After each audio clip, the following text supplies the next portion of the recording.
Hey guys, welcome back to another video. My intro is being filmed after the fact and I'm just trying to fit it in when I can. We had having a really busy week, so I didn't do a lot of vlogging and I didn't do a lot of cooking, but I do have one dinner recipe and then a fun baking recipe that I did make this week that I wanted to share with you. So first, we're gonna get into the dinner. I made this a couple nights ago. It was really good, so let's check that one out. So for tonight's dinner, we're gonna be having a balsamic chicken, and alongside that, we're gonna be having some potatoes. So I am gonna go ahead and get these potatoes boiling. I just cleaned them up, and the recipe does say to put them in some salted water, but I feel like salt slows down the boiling process, if I remember correctly. But I'm gonna actually follow the directions. So we're just gonna add in some salt here and bring this up to a boil and then let them cook until they're fork tender. I'm thinking like, I don't know, the recipe I was looking at said 30 minutes, but I don't think they're gonna take that long because they're not that big. But we're gonna bring them to a boil and get them fork tender. All right, so we're gonna make the balsamic marinade, I guess. Thinking I'm gonna cut the recipe in half because it calls for 4 boneless, skinless chicken breasts. I only used two, two, but I did actually cut them in half to thin them out, so I do have 4, but amount-wise, I think it's half the recipe. I don't know if that makes sense. I'll have everything linked down below for you. So I'm gonna do about 1/8 of a cup of olive oil, tablespoon of coconut aminos. You can use soy sauce if you want, and then 1/4 cup of balsamic vinegar, a little bit of salt, and you can also do pepper if you like. I don't like to cook with black pepper if you're new, and a teaspoon of dried oregano, and about 1 clove of minced garlic. And we're just gonna mix that together. Got my chicken breasts here. Like I said, I cut them in half to thin them out. You could also just pound them. It says that you want them about 1/2 inch thick. Obviously, it's not all exactly the same, but I did my best. We're gonna pour this marinade over top. I did already grease the baking dish before I put the chicken in there.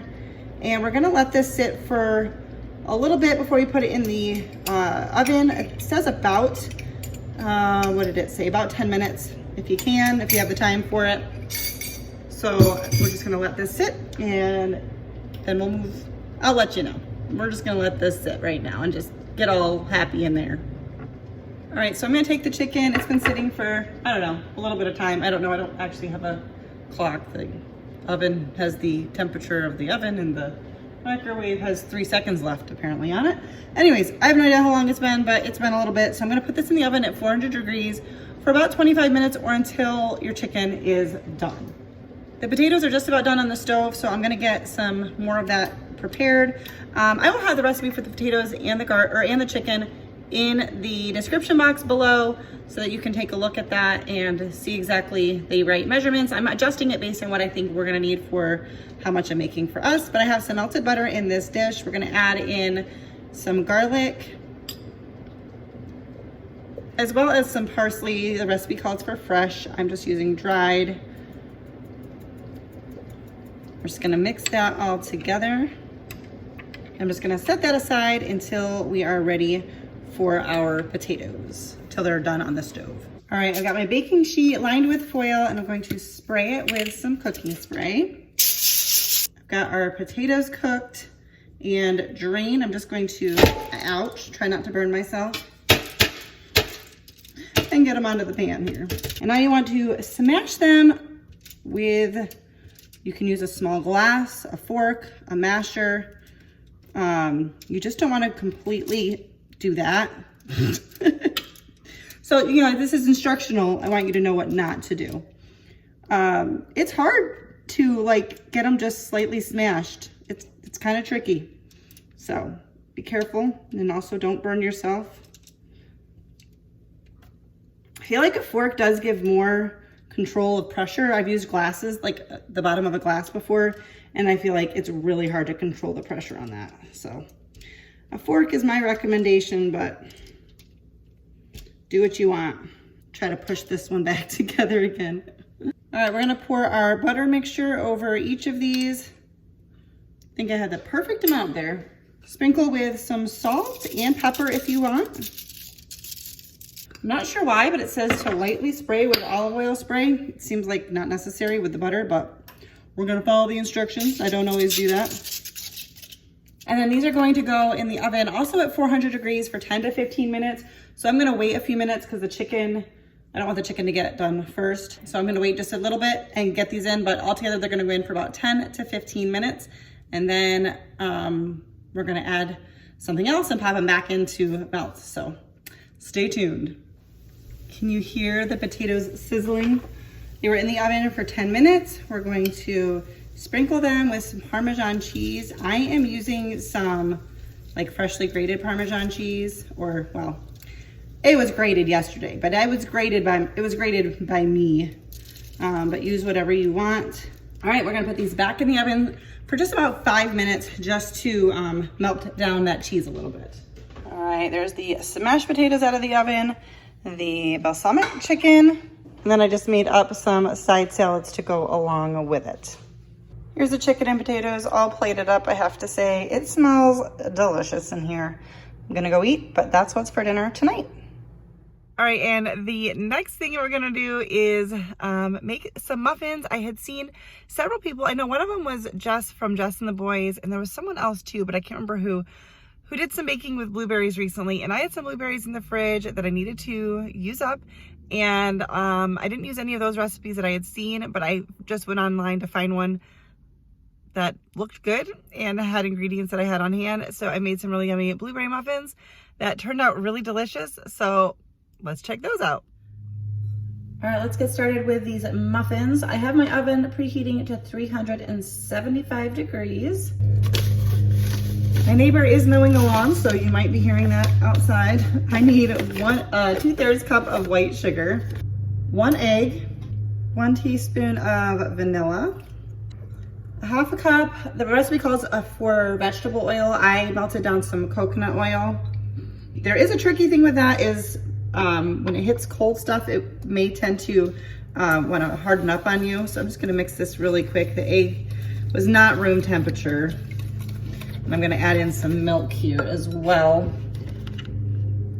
But I do like using coconut oil as a substitute. If you don't use coconut oil or don't know much about it, I use the unrefined, which does have a slight coconut smell, like a sweet smell, but you can also use refined if you don't want that. I keep both on hand. For baking, I like to do the unrefined, but that's just a personal preference. And then we're gonna do 1/3 cup of milk, and I am using, I'm spelling it, and I'm trying to find the marker. Okay, I'm using some unsweetened vanilla almond milk, just because that's what I had open. I don't ever use regular milk because we don't keep that on hand, but you don't have to use the vanilla, but I had it, so why not? So we're gonna mix this together till that is fully combined. Like I said, I'm trying to be a little bit mindful because I don't want my coconut oil to get clumpy on me. I mean, it'll melt down again once it's in the oven, but I wanna make sure I can mix my ingredients really well. One way to avoid that is to have a room temperature egg and pull the milk out a little bit ahead of time. That would help too. We're gonna add in our flour. I'm adding in 1 1/4 cup. Just gonna mix this a little bit as I go because I see the coconut oil wanting to harden up on me. So I'm just gonna work on getting it all incorporated. I'm adding in 1 teaspoon of baking powder and about 1/4 teaspoon of salt. I will of course have the recipe linked down below for you. All right, you do not want to overmix the batter. You just want to get it until there's like no lumps. I wish I just used a spatula because I had a hard time cleaning out that whisk. Now we're going to add in 1/2 cup of sour cream. We're gonna mix that in. Then you want 1 cup of blueberries. I'm just gonna use, I think, what I have left in here. And you just wanna reserve, I'm just checking them to make sure they all still look good. You wanna reserve some, or you can reserve some for the top of the blueberries if you want. We're just gonna fold those in. We don't wanna smush up our blueberries. All right, I got my muffin tin and I'm going to line it. It says it can do 8 high crown muffins. or shorter muffins, you could do 12. So I don't know how long I'm gonna do with this. I don't do muffins all that often. All right, I'm thinking I can do 10. I don't know, we'll find out. I'm gonna also spray with coconut oil. You don't have to do this. It did talk about spraying like the tops so that if there was spillover, it wouldn't stick. Actually, I'm gonna do that. Guys, read the recipe, don't follow my instructions. I'm gonna spray this real quick first. Just gonna make a mess of my counter, but that's what baking does.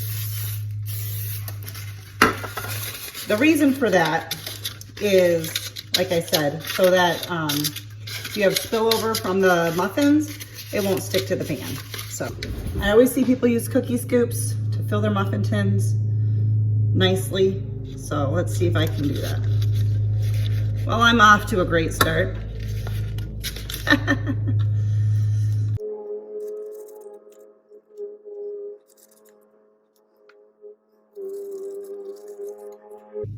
All right, I'm going to sprinkle a little bit of sugar on top of each one.